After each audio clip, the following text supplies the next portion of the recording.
আজকে আমাদের বাচ্চাগুলো এখানে গাড়ির মধ্যে আটকে গেছে। প্রতিদিন মর্নিং সেশনে এরা বাড়ি যায় ছুটির পর, কিন্তু আজকে যেতে পারেনি।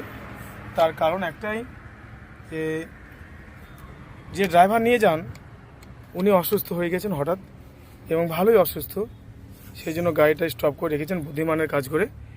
নেক্সট আবার ড্রাইভার চেঞ্জ হয়ে গাড়িটাকে নিয়ে যাওয়া হবে।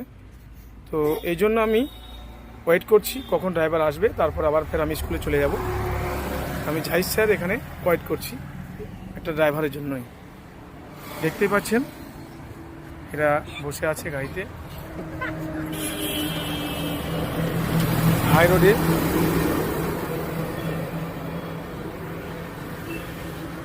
হাই রোডের মধ্যেই গাড়িটা আছে, সাইডেই। ড্রাইভার আসলেই আবার গাড়িটা ছেড়ে দেওয়া হবে। দেখি কখন আসছে। ওকে, হ্যাঁ, গাড়িটা আমাদের সব ঠিক হয়ে গেছে, ড্রাইভার এসে গেছে, এবার ছাড়বে।